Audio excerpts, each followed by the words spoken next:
ആലപ്പുഴ ജില്ലാ സമ്മേളനത്തിൽ സിപിഐക്കും Kuttanad MLA Thomas K തോമസിനും രൂക്ഷ വിമർശനം.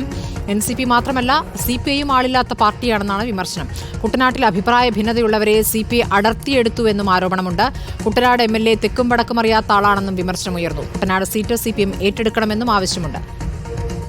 ശരത് എസ് എസ് വിവരങ്ങളുമായി. ശരത്, നേരത്തെ തന്നെ ആലപ്പുഴ പാർട്ടിയിൽ ഈ ആവശ്യം ഉയർന്നതാണ്. കുട്ടനാട് സീറ്റിന്റെ കാര്യത്തിൽ ഇന്നിപ്പോൾ വീണ്ടും അതുമായി ബന്ധപ്പെട്ട ചർച്ചകൾ നടന്നോ? എന്തൊക്കെ പ്രതികരണങ്ങളാണ് വരുന്നത് പ്രതിനിധികളിൽ നിന്ന്?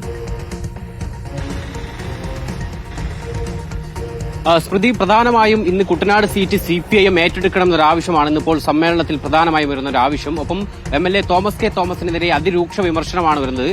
എംഎൽഎ തെക്കും വടക്കും അറിയാത്ത ആളാണ്, കരാറുകാരിൽ നിന്ന് പണം വാങ്ങുന്നു, ഒപ്പം ഈ കച്ചവടക്കാരനെ ഇനിയും താങ്ങരുത് എന്നുള്ളതായിരുന്നു വിമർശനമായി വരുന്നത്.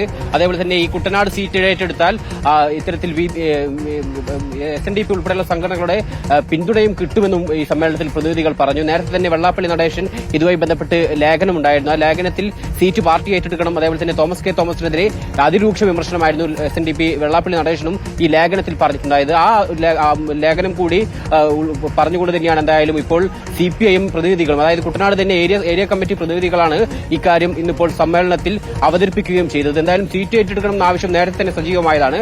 അതിപ്പോൾ വീണ്ടും സമ്മേളനത്തിലും എത്തിയിരിക്കുന്നു. ഒപ്പം സിപിഐക്ക് ഈ വിമർശനം ഉണ്ടായിട്ടുണ്ട്. കുട്ടനാട് ഉൾപ്പെടെ സിപിഐഎമ്മിന്റെ അണികളെ പ്രവർത്തകരെയൊക്കെ തന്നെ സിപിഐയിലേക്ക് കൊണ്ടുപോകുന്നു എന്നുള്ള വിമർശനമാണ്. സിപിഐയും ആളില്ലാത്ത പാർട്ടിയാണ് എന്നുള്ളതാണ് പ്രതിനിധികൾ പറഞ്ഞത്. ആ രീതിയിൽ സിപിഐഎമ്മിന്റെ ആളുകളെ അവരുടെ പാർട്ടിയിലേക്ക് കൊണ്ടുപോകുന്നു. നേരത്തെ കുട്ടനാട് നിന്ന് നിരവധി പ്രവർത്തകർ സിപിഐഎം വിട്ട് സിപിഐയിലേക്ക് ചേർന്നിരുന്നു. ഇതുൾപ്പെടെ ഉള്ള സാഹചര്യത്തിലാണ് എന്തായാലും ഇപ്പോൾ സിപിഐക്കും ഒരു വിമർശനം ഉയർന്നിരിക്കുന്നത്.